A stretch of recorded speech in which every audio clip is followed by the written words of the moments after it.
mad as hell and I'm not gonna take it anymore. Yeah. I just watched that clip again. It's from the movie or Network, not the Network. But yeah, it's with the current situation that's going on. I'll post a link to a clip of that scene. You know, everything going on in the United States, I mean, it's just like, when are people going to wake up and get mad enough at what's going on with our politicians and how they're taking care of things? How long, America, will it take until we get pissed off enough to do something about what's going on? I mean, we sit here and we bitch and complain and moan and we don't do anything. And I'm not sure of what to do in this situation. I'm only one person, but if we banded together, we united, and, you know, came together as a country and said, I'm mad and I'm not going to take it anymore, and viva la revolution if we have to, and get things done. I mean, here we are, just into President Obama's presidency, and he passes this stimulus thing, which is just putting us more and more in debt, and it's sad, it's frustrating. I mean, I live in Georgia, and our unemployment rate is going out the freaking roof. It's sad. It's really sad. It's happening all over America. People are losing their jobs, and it's getting tough. They're losing their houses.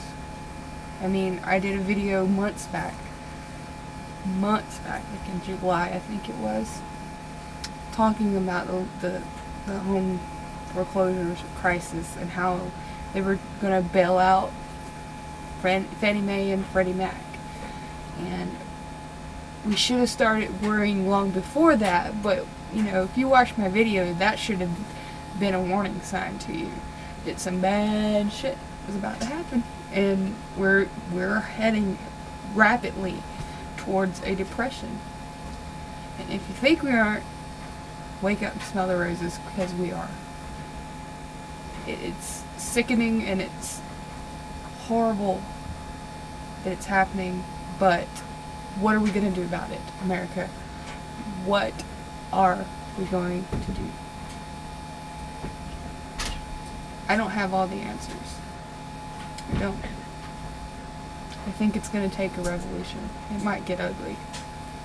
I think it's going to take enough people losing their jobs and the government starting to take more and more of our rights, which we don't really have, away for people to wake up and smell the coffee. I mean, people, I guess they're just so deceived. They've listened to the television and media for too long to see through it. The smoke and mirrors. Can you see through it? Ugh. I stopped watching the news a long time ago. I mean, I keep up with current events. You know, C-SPAN I'll watch and things like that. And I have friends that are big into politics and things like that, and they keep me informed. And, you know, friends that, you know, listen, pay attention more than I do. It just makes me sick to watch the news anymore, because all you hear is about bad things.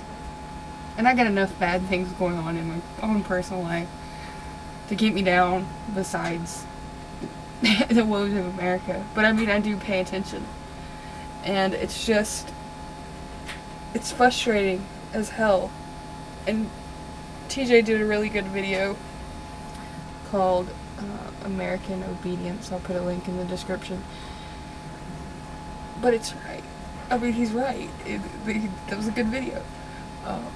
You know, we're in these standardized education systems from a young age, and we're, you know, cookie cutter, and we're taught the same way. And that's why we're so behind in our scores for like the SATs and you know, all these other tests compared to other countries, or, you know, whatever. I don't know if that's correct, what I just said, but that's why we're so far behind in education. We fail. Standardized education fails. It's complete fail. It's part of the reason why I dropped out of school. It's boring. It doesn't stimulate the mind. But that's a whole nother rant. Totally. But we're taught from a young age that, you know, to listen to the authorities, you know, to never question authority, and that's just bullshit. You know, it's bullshit. Complete and utter bullshit. Why shouldn't we question the people that are affecting our lives, that are making these decisions to put us all in debt? You know why? Because debt is slavery. Ask anybody that's in debt, like myself. It's slavery. It puts you in a hold to where you can't do anything if you get far enough in debt. Because you can't go back to school. Like with me, I have student loans. I can't go back to school. The government has me on a string right now. You know, they can garnish my wages now. Now, I'm not saying that I'm not responsible for that loan, but I'm just stuck in this loophole, or not loophole, but catch-22, where I can't get out of debt because I don't make enough, and I can't go back to college because of the student loan, and there you go. You create this sort of rut with the circular things going around. You get what I'm saying? But they want us to be in debt. They want to have something to hold over our heads. They want us to be dumb. And they want us to not see through the crap. See through their lies. They are deceptive. And if you think differently, do some research. Because democracy doesn't exist in America. The people with money, the rich people, are the ones that control our country. They've been doing it since the beginning of the 19th century was the start of it. And actually even before that. So that's just my thoughts on this whole what's going on in America right now. Good night.